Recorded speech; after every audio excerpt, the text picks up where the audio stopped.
Olá pessoal, em primeiro lugar eu gostaria de dizer que é uma satisfação enorme estar aqui hoje com vocês. Eu sou o Leandro Vanucci, sou do Maranhão, mais precisamente da região do interior do Maranhão, de uma cidade chamada Pindarémirim, a qual tem um grande apego pessoal. E hoje, nesse primeiro vídeo, iremos detalhar a questão da musculatura da face.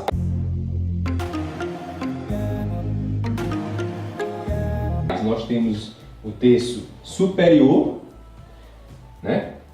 Temos o terço médio e o terço inferior da face.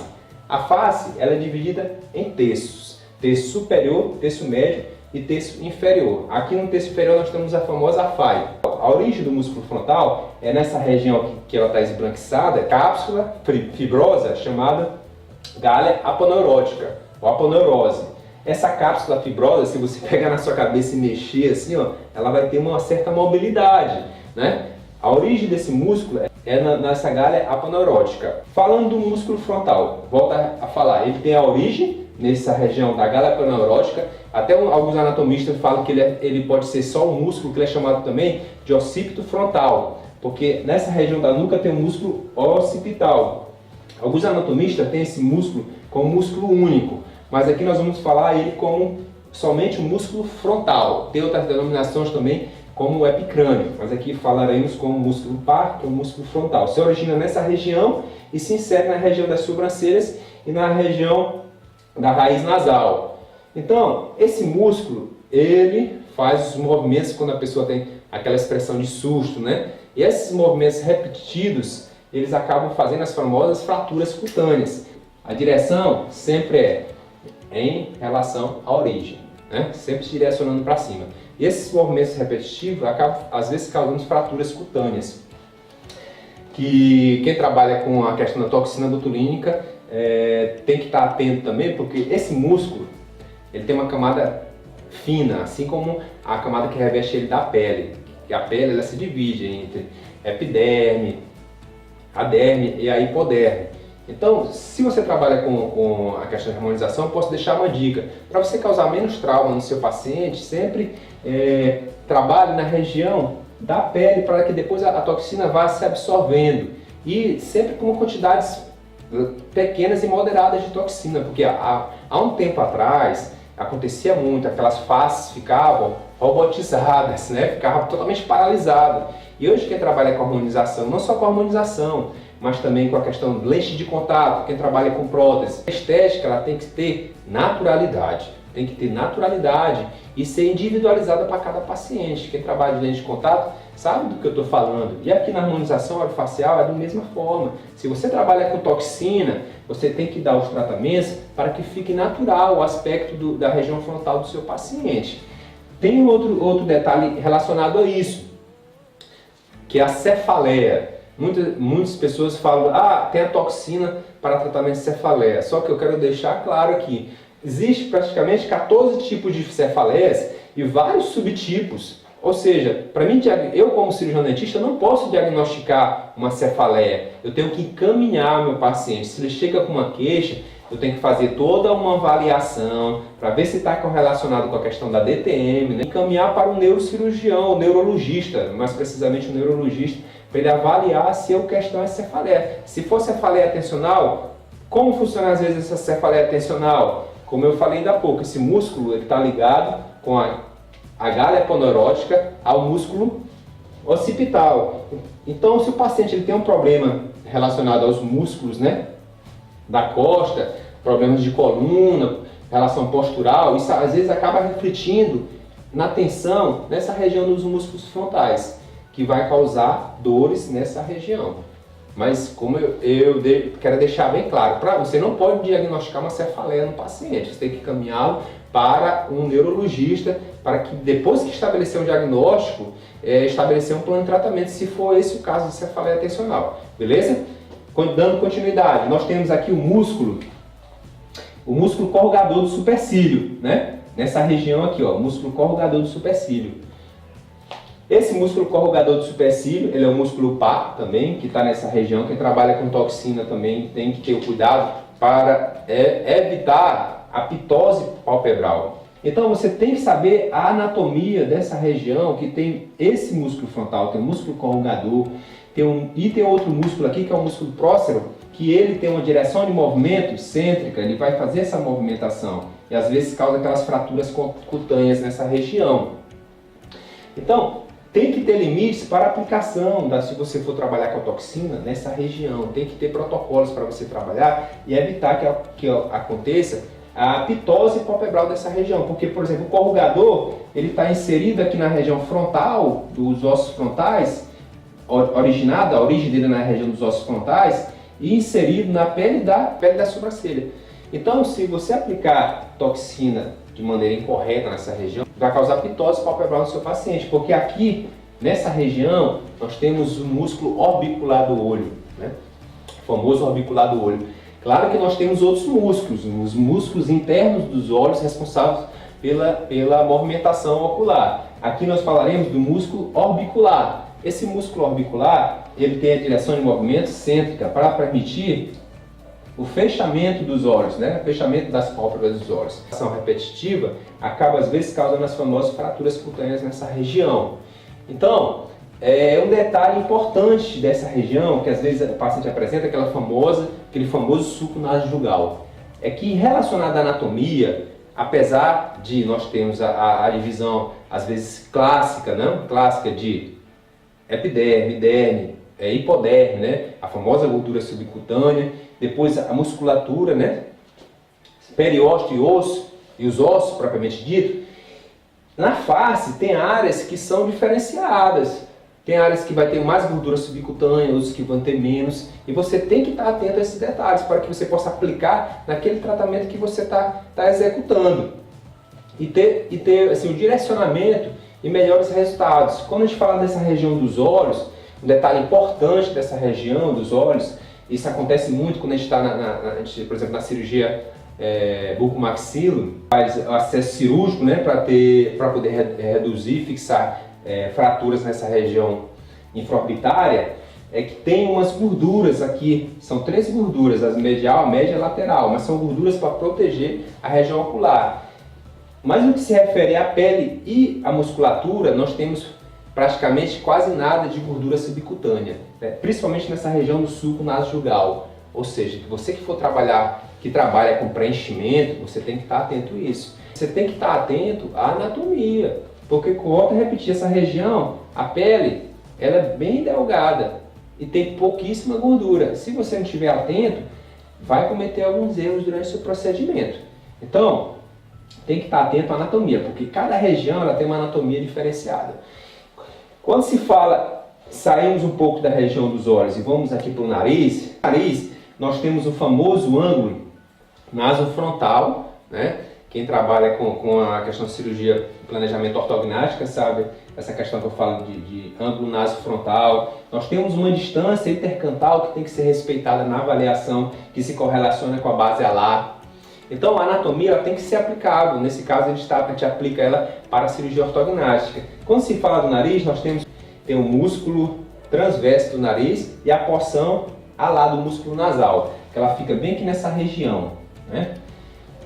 Geralmente temos uma famosa fratura cutânea chamada de dobra do coelhinho, então bone lines, nessa região do nariz, causada pela contração repetida dessa musculatura. Agora, no que se refere a esse músculo aqui, que é outro músculo a porção nasal da base do nariz, que é importante ressaltar que, por exemplo, na cirurgia ortognática ele faz toda a diferença, que após você fazer todo o processo da cirurgia, quando você já está na sutura, né, terminou a cirurgia ortognática, você está na sutura intraoral ali, você tem que fazer a aplicatura desse músculo, porque ele ajuda, às vezes, até dar uma melhor relação do nariz com o aspecto facial do paciente. Esses músculos aqui da porção nasal, o músculo transverso do nariz e a porção alar do nariz, nós temos esse outro músculo aqui, o elevador do lábio superior e da asa do nariz, que é um músculo muito importante também, que ele contribui para a dilatação das narinas. Quem faz aí, hoje está na moda o crossfit, né? Quem faz atividades físicas, infelizmente eu não faço nenhuma por enquanto, vou ainda fazer. Mas ele quando você está naquela atividade intensa, ele promove a dilatação das narinas, melhorando o seu aspecto da respiração. Outro músculo relacionado ao nariz, que eu gostaria de falar aqui para vocês, meus caros colegas, é o músculo depressor do septo nasal. A anatomia ela tem que ter aplicabilidade. Você que é acadêmico, ou ainda está na vida ainda acadêmica, você de repente não vai ter ainda um contexto geral disso. Você está preocupado com aquela questão de decorar os músculos para poder passar na prova, né? Mas é interessante que você já tenha essa percepção de aplicabilidade daquilo que você está tendo no seu conhecimento acadêmico. Tem uma cirurgia que nós chamamos reinserção do músculo depressor nasal. Ela é feita por região intraoral, é indicada para aquele paciente, que eu acho que vocês, algum de vocês já tiveram esses pacientes, você faz todo o diagnóstico, né? Para isso que é interessante você saber da anatomia, você fazer todo o diagnóstico. Se o paciente ele não tem um excesso de vertical de maxila, se ele tem uma hiperplasia gengival, você já diagnosticou ali, que fez a gengivoplastia, fez a gengivectomia, ele continua com uma exposição exagerada de gengiva durante o sorriso espontâneo, que a gente vai já falar sobre isso também, os músculos do sorriso, é interessante que você tenha em seu leque de opções esse tipo de cirurgia. Ela vai reinserir de modo mais baixo esse músculo depressor nasal, fazendo com que na hora que o paciente for sorrir, o lábio não se eleve tanto e não mostre tanto a gengiva, né? Claro que tem critérios de diagnóstico para que você possa executar esse procedimento, mas é uma técnica assim super tranquila. Claro que eu gosto sempre de deixar bem claro, qualquer procedimento, seja ele estético ou funcional, todo profissional da saúde de um modo geral tem que estar sempre atento, porque pode até os procedimentos às vezes parecerem simples, mas eles nunca serão banais. Então, quem trabalha com toxina vai saber que tem outra opção de tratamento também para essa questão do sorriso gengival, que não foi corrigido e o paciente não tem indicação cirúrgica.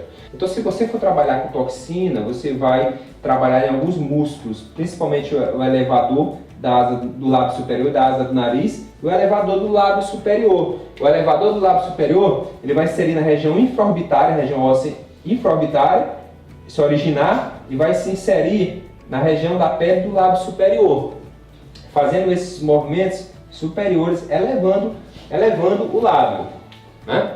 Então, outro músculo que nós temos também aqui é o músculo zigomático menor, e zigomático maior. O zigomático maior tem duas ventras, o zigomático menor tem só um ventre. O que é interessante, que eu posso deixar aqui uma dica para vocês, relacionado aos tratamentos com toxina, no que tange a esses músculos da face, da expressão facial. Então, nossa dica é a seguinte: se você trabalha com toxina e for utilizar ela aqui nessa região lateral do músculo orbicular do olho, para que você não comprometa o sorriso do seu paciente, porque esse músculo zigomático menor e principalmente o zigomático maior está diretamente envolvido no sorriso, principalmente o sorriso espontâneo do seu paciente, você vai fazer o seguinte: você vai palpar a região óssea, a região da infraorbitária, a região óssea infraorbitária, e vai fazer um tracejado horizontal, bilateral. Eu não sei, acho que ficou um pouquinho torto aqui, desculpe pelo meu desenho, mas essa região aqui, ó, né, você vai ter como limite para que você não coloque a toxina no músculo zigomático maior e zigomático menor. Entendeu? Você vai palpar a pálpebra, vai fazer uma linha horizontal e vai ter essa linha como limite para não colocar. Aqui você vai ter o stop, você vai poder colocar a toxina até nessa região e não ultrapasse, porque se você colocar aqui embaixo, você vai comprometer essa musculatura e vai causar uma assimetria no seu paciente. Não sou eu que estou dizendo isso, é a anatomia. Está aqui, ó, é claro. Eu gosto sempre de estar conversando, explicando sobre todos os detalhes dos tratamentos odontológicos, porque quem me conhece sabe, eu não gosto de esconder o jogo, né? A gente já tem uma longa experiência na odontologia, a gente já fizemos alguns cursos, mas tudo, hoje, nossa missão é compartilhar o que a gente aprendeu. E temos o músculo elevador do ângulo da boca. Ele não está aparecendo aqui, mas esse músculo ele se insere na fossa canina e na região da pele do ângulo da boca. Esse músculo também contribui ativamente no sorriso. Na boca, nós temos qual músculo? O músculo orbicular da boca. Temos o músculo orbicular do olho e o músculo orbicular da boca. é o músculo que ele contorna toda a boca do paciente, toda a nossa boca, se insere na região da pele do ângulo da boca. Quando você está falando, quando você comprime os lábios, é a ação desse músculo mais precisamente. Quando você dá um sorriso, ativa todos os músculos praticamente da face, da nossa face. Se for fazer qualquer procedimento de enxertia nessa região, aproveitem e faça uma frenectomia, deixar cicatrizar por segunda intenção, porque aquilo dali vai evitar que fique uma tensão. Quem trabalha com enxerto, né, acredito que esteja entendendo o que eu estou falando, nessa região, principalmente o que eu estou falando aqui da região da maxila anterior, da premaxila anterior. Se você for fazer esse enxerto, seja num dente ou em vários dentes, devido à ausência de vários dentes, né, se for trabalhar com enxerto, você tira o freio, faz o enxerto, bota a membrana, recobre tudo direitinho e no final, pam, tira o freio labial. Essa é a nossa dica, tá? Outra coisa que eu falo, tá tudo envolvido, pessoal. A anatomia tá tudo envolvido, não só com cirurgia, não só com harmonização orofacial. Temos aqui a questão do músculo risório. Tem sempre aquela polêmica. O músculo do sorriso é o músculo risório, é o músculo zigomático, né? São músculos elevadores do lábio. Eu acredito o seguinte, que nós temos dois tipos de sorriso, né? Na cirurgia ortognática sempre a gente faz essa avaliação bem criteriosa e dinâmica e também na questão das lentes de contato, a avaliação para colocar os ultralaminados de porcelana. Você tem que avaliar o seu paciente de maneira estática e dinâmica, através de fotos, de vídeos, porque tem que observar o sorriso forçado, né? Dá sorriso forçado e o sorriso espontâneo do paciente. Então, quando o paciente dá aquele sorriso forçado, quem está agindo mais é esse músculo risório. É esse músculo risório. Quando você dá aquele sorriso espontâneo, né, toda aquela espontaneidade e alegria, aí você vai estar atuando principalmente esses músculos zigomáticos e os músculos elevadores e o músculo do ângulo da boca. Beleza, pessoal? Esse é a minha maneira de ver. Não estou falando que é a verdade absoluta, volto a sempre deixar bem claro, não estou aqui como dono da verdade, estou aqui para compartilhar a experiência com vocês. Falando do músculo risório, ele se insere na face superficial do músculo masseter. Quando formos falar do músculo da mastigação, iremos descrever bem esses músculos detalhadamente. O músculo masseter, por exemplo, só abrindo parênteses, ele tem a face superficial e a profunda. Esse músculo risório se origina na face superficial massetérica e se insere na pele do ângulo da boca. Então, quando você dá o sorriso, ele vai contrair, abrindo a boca em direção horizontal. Só que um detalhe é quem trabalha com toxina botulínica, por exemplo, quando você for fazer tratamento de toxina botulínica, seja ele para DTM ou qualquer outro aspecto, principalmente para disfunção temporomandibular, você tem que evitar essa região mais lateral onde está inserido o músculo risório, porque novamente, se você botar nessa região mais próxima aqui da origem do músculo risório, você vai comprometer o sorriso do seu paciente e causar uma assimetria. Então, é isso, meus caros amigos, na área da saúde como um todo. A anatomia, ela tem uma aplicabilidade. Outra dica relacionada, por exemplo, à ortodontia. Se eu me recordo bem, foi um curso de uma professora em Belém, esse curso que eu assisti, sobre ortodontia. E a ortodontia, para quem trabalha com ortodontia, sabe que existe vários tipos de mecânica. Ela mostrou um caso, por exemplo, o paciente perde o primeiro molar inferior. Aí o que acontece? Os premolares acabam distalizando. Ela mostrou um caso simples, só para poder mesializar os premolares. Aí ela perguntou para a plateia de um modo geral, o que fazer? Como é que eu vou mesializar esse molar? E o que ela falou? Pessoal, anatomia. Ela mostrou uma brida, né? Aquelas bridas bucais que tem na região aqui próximo ao canino, tendo superior e inferior. Ela mostrou que aquela brida estava impedindo os premolares de mesializar. Ela já tinha usado todo tipo de mecânica, mini implante, todo tipo de força, mas o dente não vinha e ela estava mostrando que era uma brida. Foi lá, seccionou a brida, pronto, o dente veio com tranquilidade. Tem que saber anatomia intraoral e extraoral para que você possa contemplar os seus pacientes de forma excelente, independente da técnica que você tenha, independente da especialidade que você trabalhe. Outros músculos que nós temos aqui é um músculo triangular. É um músculo triangular que se origina no bordo inferior do corpo da mandíbula, na região mais anterior próximo ao mento, e se insere na região de ângulo de boca. é o depressor do ângulo da boca. Outro músculo que a gente tem aqui, ó, é o músculo depressor do lábio inferior. Se origina e, como eu falei, o movimento é sempre em direção à origem do músculo. Se insere na pele do lábio inferior. Dando continuidade aqui aos músculos inferiores, nós temos um músculo que é o músculo metoniano, né? Músculo metoniano, eles têm a origem basicamente no tubérculo metoniano e se insere nessa região da porção do lábio inferior. Esse músculo metoniano, ele tem uma série de detalhes, tanto para quem trabalha, por exemplo, com toxina botulínica ou quem trabalha com cirurgia. Cirurgia, por exemplo, prótese. Prótese, tá aí, vamos falar da prótese relacionada à anatomia.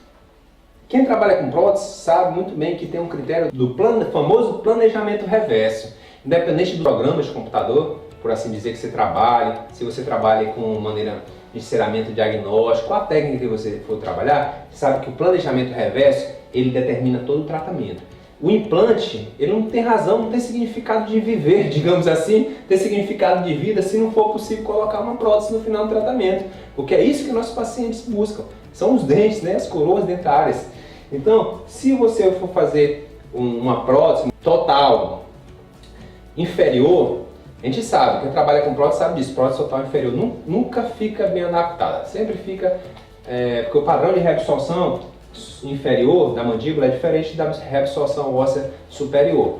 Então sempre fica soltando, mas um detalhe faz toda a diferença. E se eu puder dar essa dica para vocês aqui da prótese é a seguinte: esse músculo metoniano, mais precisamente a contração dele, ele faz com que o lábio fique evertendo. No lábio, o que acontece? O sorriso ele acaba se invertendo. Quem tem um paciente idoso, digamos assim, você começa a perceber que os dentes inferiores eles começam a ficar mais expostos do que os dentes superiores. Então, no seu planejamento protético, você tem que estar atento a isso, que você não vai colocar uma prótese no paciente idoso e deixar o dente dele superiores mais evidentes, porque isso não é a característica do sorriso de um paciente idoso. Tudo bem, Vanucci, como é que eu faço para corrigir isso? Tem cirurgias que você pode reposicionar, ao contrário daquela outra cirurgia que eu falei que é para liberar o músculo. Você faz uma cirurgia parecida com a cirurgia depressor do septo nasal, na qual você reposiciona o músculo metoniano. Então, é importantíssimo a anatomia da face como um todo. Não, a gente acabou de dar exemplos: periodontia, implantodontia, ortodontia, prótese e a cirurgia como um todo e mais atualmente os procedimentos de harmonização orofacial. Quem trabalha com toxina, temos um tratamento. Aquele paciente que sempre está contraindo o mento, está falando que está contraindo o mento, tem uma contração exagerada do mento. Temos tratamentos de toxina que a gente faz nessa região, tem que estar atento para o detalhe anatômico, porque como eu falei, esse músculo é um músculo mais espesso, então tem que ter um critério: posicionamento da agulha, o tamanho da agulha e a quantidade de toxina para colocar nesses músculos, que você vai promover o relaxamento e diminuir a expressão de contração nessa região metoniana, que no contexto estético orofacial, os resultados são excelentes. Outro músculo aqui para a gente poder caminhar para o final, e de antemão já gostaria de agradecer a presença de todos aqui, deixar um abraço e dizer que vou estar respondendo comentários, tá? Pode deixar aí as dúvidas, qualquer esclarecimento. Como eu falei anteriormente, não sou o dono da verdade, estou aqui para compartilhar com vocês e aprender junto com vocês principalmente. Beleza, pessoal? A gente tem o músculo platisma. O músculo platisma ele não está aqui na nossa figura, mas ele vem, o músculo platisma, ele vem da região do músculo deltoide, dos músculos peitorais, e se insere nessa região aqui do ângulo da boca. Ele é um músculo que participa principalmente deprimindo o lábio inferior. Quando a gente fala assim, esse músculo que mexe, esse movimento aí, esse músculo aqui todo é o músculo platisma. Esse músculo platisma, ele recobre toda essa região aqui do pescoço, e nós temos aqui a gordura que para quem trabalha com ácido deoxicólico sabe, né, a gordura pré-platisma, que tem a aplicação do ácido deoxicólico para essa região. Uma dica que eu falei ainda há pouco, né? Como é que você vai saber aonde é o limite inferior, que é o nosso limite de atuação do cirurgião dentista, a origem do músculo frontal, na galha toneurótica, e o ocioide. Você coloca seu paciente ereto em direção ao espelho, olhando para a pupila dele. E você vai marcar bem aqui, ó, no ângulo cérvico-mentoniano, bem nessa região. Aqui para cima é a sua área de atuação. Pessoal, eu ia esquecendo de um músculo, volta para cá. O músculo aqui, bucinador. E esse músculo, ele é importante para mastigação, porque muitos dos anatomistas até falam que ele é um músculo acessório na mastigação. Ele se origina, se insere nos processos alveolares da maxila e da mandíbula. Então esse músculo, no momento que você está mastigando ali, ele é o responsável por jogar os alimentos e pressionar contra os dentes, para que você tenha uma mastigação efetiva. Então esse músculo bucinador aí, ele é importantíssimo. Ele se origina nessa região e se insere também na região da pele do ângulo da boca. Um detalhe relacionado desse músculo bucinador, se vocês me permitem. Eu posso falar do músculo bucinador também, é que ele é onde fica a famosa bola de Bichat. Não vou levantar polêmica aqui sobre bola de Bichat, né, sobre a famosa cirurgia de bichectomia. Só vou ressaltar alguns detalhes. A bola de Bichat, ela se encontra mais precisamente entre o músculo bucinador e o músculo masseter. Ela tem o corpo principal e as ramificações. As ramificações bucal, ramificação temporal superficial e profunda e a ramificação pterigoide. Então, essa bola de Bichat, ela vai ficar nessa localização. A cirurgia, geralmente, ela não remove toda a bola de Bichat. Tem que ser removido de 3 a 5 ml de cada lado. A anatomia, ela está totalmente correlacionada. Beleza, pessoal? Quero agradecer aqui, quero agradecer a todos vocês, dizer que foi um prazer assim, enorme estar aqui com vocês. Quem já me acompanha sabe que eu sempre estou aí publicando os nossos vídeos de dicas, né, relacionado a toda a nossa experiência adquirida. Mas qualquer dúvida, pessoal, qualquer comentário, fica até redundante, né? Mas deixe aí no comentário que vai ser um prazer conversar com todos vocês. Beleza, pessoal? E até a próxima!